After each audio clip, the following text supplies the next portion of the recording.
안녕하세요, 맹피셜입니다. 오늘은 맨유에서 든든한 센터백으로 활약해주고 있는 선수 리산드로 마르티네스에 대해 알아보겠습니다. 그럼 재밌게 봐주세요. 아르헨티나 국적의 센터백 리산드로 마르티네스는 2022년 7월 맨유 스쿼드에 합류했습니다. 기본 이적료 5,737만 유로에 애드온 1,000만 유로, 총 6,737만 유로로 하나 약 900억에 달하는 절대 싸지 않은 금액이었죠. 맨유 외에도 아스날이라는 선택지가 있었지만 이전 팀 아약스에 속해 있을 때 감독이었던 테나우와 좋은 관계를 유지했던 기억이 팀 선택에 큰 영향을 줬던 것으로 보입니다. 이적 소식이 들릴 당시 리산드로 마르티네스라는 선수를 잘 몰랐던 저는 아니 저 돈을 주고 키 175짜리 센터백을 사온다고? 1,000억이면 지가 무슨 월클이야? 라고 생각했었는데요. 근데 반년이 지난 지금 월클이 맞았습니다. 900억이면 참 싸게 잘 산 거였죠. 테나우가 리산드로를 원했던 이유는 간단합니다. 기존 맨유의 수비진으로는 그가 원하는 축구를 펼칠 수가 없었기 때문입니다. 이때 맨유의 수비진을 생각해보면 그 악명 높은 솔샤르 체제에서의 백포라인, 정말 다행히도 여기에 라파엘 바란이 있긴 했지만 테나우는 만족스럽지 않았습니다. 이전 테나우의 전술 영상에서 말씀드렸던 것처럼 그의 축구에서 센터백의 역할은 매우 중요합니다. 성급한 플레이를 지향하고 상대 압박 라인을 최대한 끌어당기면서 우리 공격진에게 효과적인 전진 패스를 넣어줘야 합니다. 또한 공격 백스리를 형성하고 있을 때는 측면 쪽에서 빌드업 전개, 애매한 위치에서 볼을 뺏겼을 때는 리스크를 최소화하기 위해 커팅 능력까지 보여줘야 하죠. 아쉽게도 맨유에 있던 센터백 자원들은 이런 역할을 수행하기엔 역부족이었습니다. 그러나 리산드로의 영입으로 이 상황은 180도 바뀌게 되는데요. 현재 맨유의 포메이션을 살펴보면 라파엘 바란이 오른쪽, 리산드로 마르티네스가 왼쪽 센터백을 맡습니다. 이 4-2-3-1 포메이션의 공격 전개 시 테나우는 리산드로 마르티네스에게 3가지 역할을 요구합니다. 오른쪽 완비사카가 올라갈 경우 바란이 오른쪽 자리를 채우면서 자연스럽게 리산드로가 가운데 위치하게 됩니다. 루크쇼, 리산드로, 바란의 백스리죠. 이때 그는 중원 라인을 올려 상대 진영 쪽에서 넘어오는 공을 빠르게 커팅해 우리 공격수들이 있는 앞쪽으로 다시 뿌려주는 역할을 수행합니다. 반대로 루크쇼가 올라갈 경우 리산드로가 왼쪽 측면 자리를 채워주면서 리산드로, 바란, 완비사카의 백스리가 운용됩니다. 여기선 왼쪽 측면 가까이 위치하고 있기 때문에 가운데에서의 빌드업이 잘 풀리지 않을 땐 바란으로부터 패스를 받아 돌파와 패스를 병행한 플레이메이킹 능력을 보여주며 막힌 전개를 뚫어주기도 합니다. 마지막으로 주목해야 할 것은 현재 맨유가 자주 보여주고 있는 라볼피아나 전술을 이용한 백스리인데요. 테나우는 측면 쪽을 이용한 공격을 최대로 끌어올리려 할 때 이 전술을 사용합니다. 우선 양쪽 루크쇼와 완비사카를 2명 다 공격 진영으로 올려보냅니다. 그리고 여기에 카세미로를 리산드로와 바란 사이로 떨어뜨려 일시적 백스리를 형성합니다. 라볼피아나는 양쪽 측면을 모두 올려보내기 때문에 발생하는 수비 공백을 볼란테 한 명을 내림으로써 커버하는 전술인데요.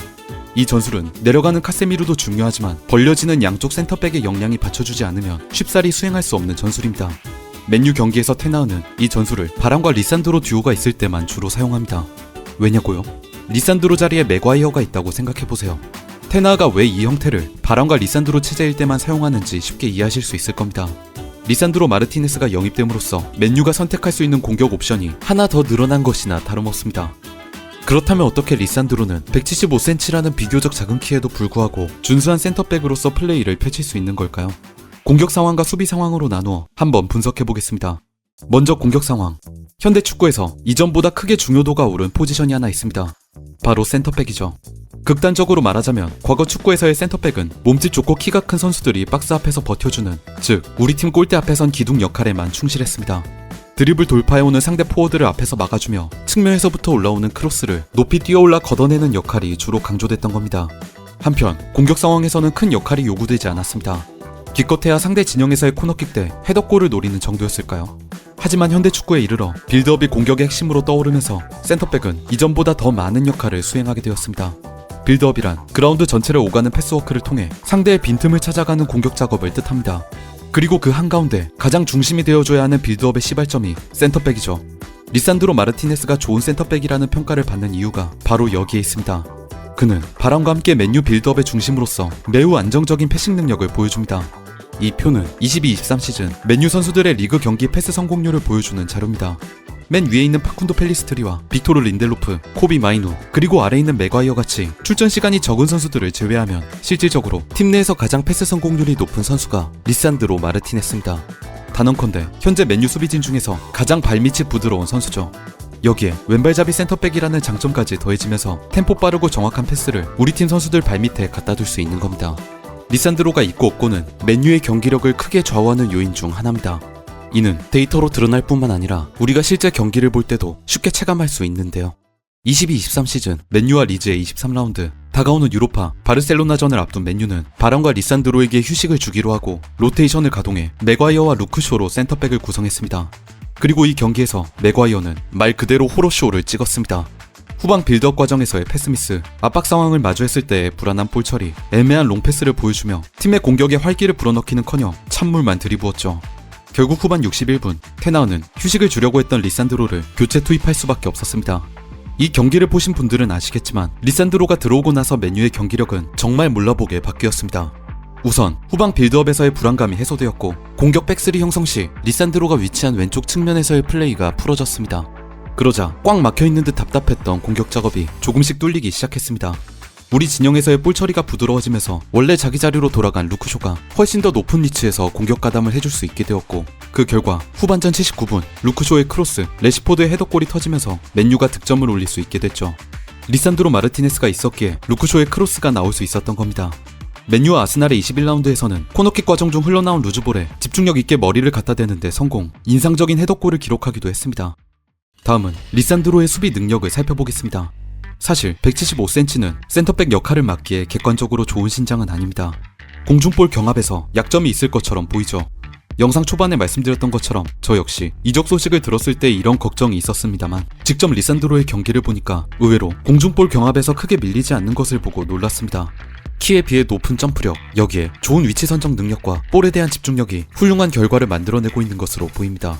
그의 수비 능력 중에서 제가 가장 대단하다고 생각하는 부분은 볼을 마주했을 때의 과감한 결단력입니다. 점점 더 타이트해지고 템포가 빨라지는 현대축구에선 정말 찰나의 순간에 내려지는 결단이 팀의 승패를 좌우하는 경우가 많은데요. 저는 리산드로가 이런 결단이 매우 빠른 선수라고 생각합니다.